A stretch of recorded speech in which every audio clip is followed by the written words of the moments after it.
Welcome back to the GSMC Baseball Podcast on the GSMC Sports Network. We are bringing you our third segment here, which is going to be talking about the Texas Rangers and some recent roster moves they have had with their team and just how it's going to affect them and my general thoughts on it. So yeah, let's get into that. So the Texas Rangers today announced that Evan Carter would be going on the injured list and they would be calling back from the injured list Wyatt Langford and Nathan Eovaldi. Now, I think these are pretty substantial moves here. Obviously, you're sending one of your starting outfielders to the injured list, but bringing back your starting DH and one of your better starting pitchers. And I think right now, if any team needs a boost, it's the Rangers. Currently 26 and 29, 3.5 games back in the AL West. Even they're still second in the AL West somehow, but yeah, they're very far behind in the wild card standings. They're below 5 teams for the playoffs, so definitely not great, but these moves should be interesting. Now, sending Evan Carter to the injured list honestly isn't the worst thing in the world. You look at Evan Carter's stats currently, and man, he has really, really underperformed so far this year. Was a guy I looked at last year and thought, man, what is he going to do in a full year? How good is he going to end up being?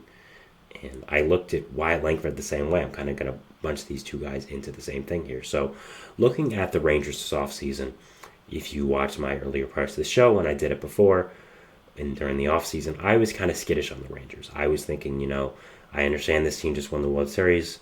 I understand the talent they have, but I'm just not a big fan of this team. And the main reason I wasn't a big fan of this team was the pitching. I always stood by the fact that I thought this pitching was pretty horrible, especially with the injuries they suffered, Max Scherzer and Jacob deGrom. And I thought that overall this team just wasn't that good. Now, I took some time to think about it, and I thought, okay, I still don't think the pitching is that good, but you're getting back Tyler Mahle, Max Scherzer, and Jacob deGrom in the second half, potentially. Probably that's when their rehab's supposed to end. You're adding a full season of Evan Carter to this lineup. You're adding a full season of Wyatt Langford to this lineup. I think that even though their pitching is really bad, their hitting is going to help overcome that, and then in the second half, they're going to get a lot of players back. That was my thought process when I put the Rangers into the playoffs, and I thought they would be a good team. Now, if I knew that Wyatt Langford was going to struggle this much, and I knew Evan Carter was going to struggle this much, I definitely wouldn't have done that. They were the main big reasons why I had this team in the playoffs, and I think currently with them underperforming so much right now, both of them, it is the big reason why the Rangers are underperforming so much right now. I mean, Evan Carter has really not done good this year. Wyatt Langford has done bad. Obviously, he's coming back, so hopefully you can see something different with that. But yeah, I think that's really affecting the Rangers right now, and it really is a big impact on this team. Now, again, I think Evan Carter going the IL isn't the worst thing in the world. He gets some time off, gets a breather, gets a look at the game on the bench, just gets to see the game in slow motion, really, quote unquote.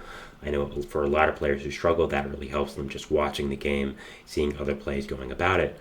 And Evan Carter is an outstanding player, extremely talented, and I don't think he should struggle for much longer. I think that he is going to end up becoming the Evan Carter of last year, becoming the Evan Carter that was so highly sought after as a prospect. So I think that is good. And Wyatt Langford, really the same thing. Langford was a guy I talked about a lot on my show before in the offseason and spring training. If you watch my show, then you know about it. I mean, I made a million videos on them, or made a million, or mentioned Wyatt Langford a million times over the course of my show. I thought his bat was amazing, and I thought he was a Mike Trout level prospect. I still stand by that, but this year he has not done as well as I thought. And I thought him providing an immediate boost to this lineup would be one of the reasons why this Rangers team would end up becoming really good. Sorry, we actually have some breaking news in the middle of this, so I'll actually just talk about that really quickly. This does not really happen much. We just talked about it. Edwin Diaz has been placed on the 15-day IL for the Mets with a right shoulder impingement. That is pretty significant news, as we're now seeing maybe a potential reason why he did not come in for a save situation yesterday and why he potentially has been struggling. That is, I would say, pretty significant news. Now, there's potential that this could just be a phantom IL situation where they want him to just get some rest on the injured list. But at the same time, a shoulder injury, an arm injury for a pitcher, that doesn't seem like something you'd fake. So that is pretty significant news here. I'll probably be talking about that tomorrow. So yeah, significant news here for the Mets and for baseball. It would have been nice if it broke during the Mets segment I had 5 minutes ago, but that's what happens here. So yeah, sorry for the little cutaway if you're a Rangers fan watching in this, but did want to mention that as it just did break on air here. So yeah, we'll be talking about that probably tomorrow. So check in there. But going back to the Rangers, I think with Langford going on the IL back when he did wasn't the worst thing in the world. I think that it gave him a chance, like Evan Carter, to step back and see the game. This is a kid who is around 20 years old, just got back from college, and is hitting cleanup for the defending world champions. That's a lot of pressure. He's the starting DH on the world champion Texas Rangers and his cleanup for this team, hitting in the middle of the order with guys like Marcus Semien, like Corey Seager, like Adolis Garcia, like Nathaniel Lowe, like Jonah Heim. That's a lot of pressure on him, and I think it might have got to him. He had a 63 weighted runs created plus, which is pretty horrible, and it's not like he was playing defense again because he was a DH. So overall, I think it was good for the Rangers that they were able to not have him injured, quote unquote, but have him get on the injured list, see the game from a different perspective, and be able to have him sit down and say, maybe this is what I'm doing wrong, this, yada, yada, yada, sitting him down and hopefully getting him right. I still believe in Wyatt Langford. I think he's an outstanding player, extraordinary good, and very excited to watch him for the future, and very excited to see him come off the injured list and see what does end up happening here. Now, going to Nathan Eovaldi, I think getting him back is great. The Rangers rotation has struggled a little bit these past few weeks, especially with Eovaldi on the injured list, so getting him back is a really great thing. I think it solidifies the rotation more. You should get potentially Max Scherzer and Jacob deGrom back in the next month or two, and that is really going to end up helping this team.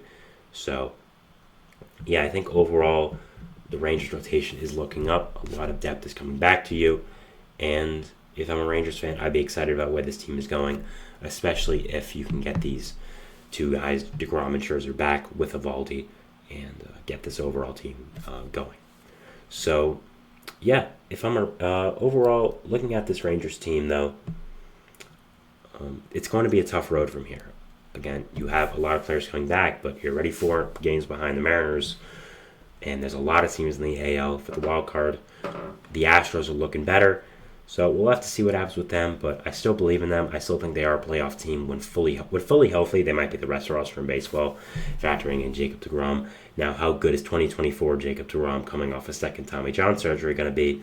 Not really sure, but it's still Jacob deGrom. We have to put respect in that name for how good he is when he's healthy. So Max Scherzer, same thing. Again, he's like 40 at this point, so I'm not sure how impactful he's going to be, but he still is Max Scherzer. That's still a name you hear, and you give some respect to it. So it's going to be interesting to watch the Rangers for the rest of this year and seeing what does happen with them in the future, and I am going to be very, very interested to watch them. So yeah, that was it for our third segment here, talking about the Texas Rangers and the recent roster moves. Also, some Mets talk because breaking news happened during it. So yeah, we're going into our fourth segment, which is going to be talking about Jeremiah Estrada and for the San Diego Padres and the recent run he has been on and the performance he has done. So yeah, we'll talk about that, and we'll see you after the break. So thanks, and bye.